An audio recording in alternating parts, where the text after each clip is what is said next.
Salah satu hal yang menakutkan bagi saya adalah ketika membaca buku-buku motivasi. Bukan, saya tidak sedang ingin membongkar sisi negatif buku-buku motivasi.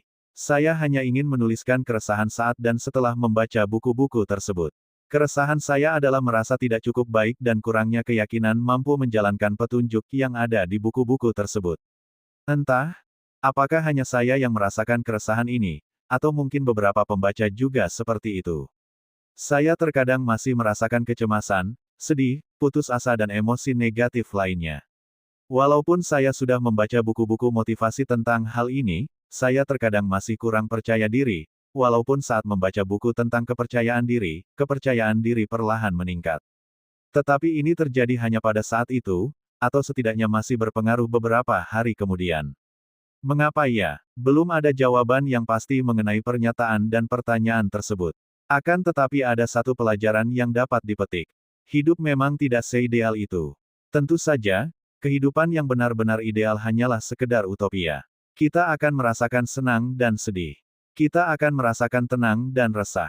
Kita terkadang percaya diri, tetapi ada kalanya rendah diri. Ada kalanya kita tabah menghadapi masalah, akan tetapi ada saatnya kita membutuhkan jasa profesional seperti psikiater karena tidak kuat menghadapi permasalahan. Sebab, seperti itulah hidup. Akan mengalami hal-hal positif dan negatif. Akan mengalami emosi positif maupun negatif. Hal yang wajar. Satu kelemahan buku-buku motivasi, saya ingkar janji ternyata, adalah mengesampingkan sisi manusiawi. Bahkan saya pernah membaca, saya lupa judul bukunya, tulisan yang kira-kira seperti ini, ketika tetanggamu membuang kotoran hewan di pekarangan rumahmu, janganlah marah. Ambillah sisi positifnya. Berterima kasihlah karena sudah diberi pupuk gratis. Begini ya, perasaan marah itu sesuatu yang manusiawi. Walaupun seperti itu, kita harus mampu untuk mengelola kemarahan tersebut.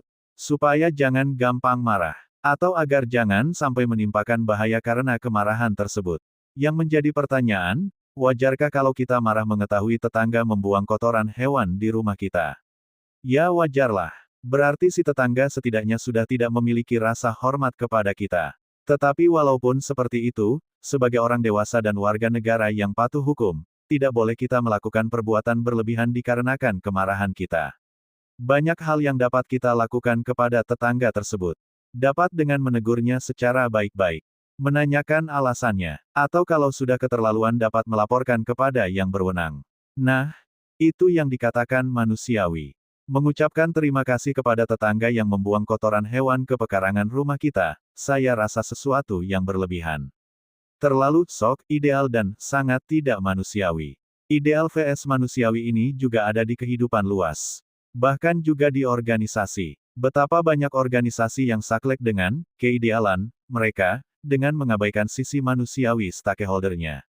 Organisasi seperti itu biasanya memiliki salah satu atau semua ciri, tidak mentolerir kesalahan sedikitpun, menginginkan 100% kesempurnaan mana ada, mengharapkan tidak ada pelanggaran 100% dan masih banyak lagi.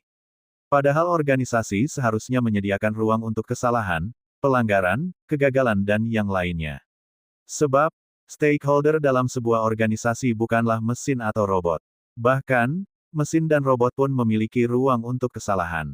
Apalagi manusia, organisasi yang kaku dengan sifat ideal, seperti ini, di masa depan akan mengalami kesulitan. Sebaliknya, organisasi yang lentur, yang menitik beratkan kepada sisi manusiawi, lebih mampu bertahan. Seperti ban mobil. Mengapa ban mobil terbuat dari karet? Bukannya dari besi atau baja, sebab sifatnya lentur. Dengan kelenturannya, mampu menyerap kerasnya jalanan. Berbeda kalau terbuat dari benda yang sifatnya kaku, seperti besi atau baja. Pasti akan cepat rusak dan merusak jalanan yang dilewatinya. Demikian pula organisasi. Oleh sebab itu, mengedepankan sisi manusiawi bukan tanda kelemahan, bahkan itu kekuatan. Banyak contoh bangsa yang berusaha mengebiri sisi manusiawi penduduknya, memang banyak yang menjadi maju. Akan tetapi banyak penduduknya yang tidak kuat. Akhirnya banyak yang depresi dan bunuh diri. Ini bukan masalah sifat manja, ini masalah memberi ruang.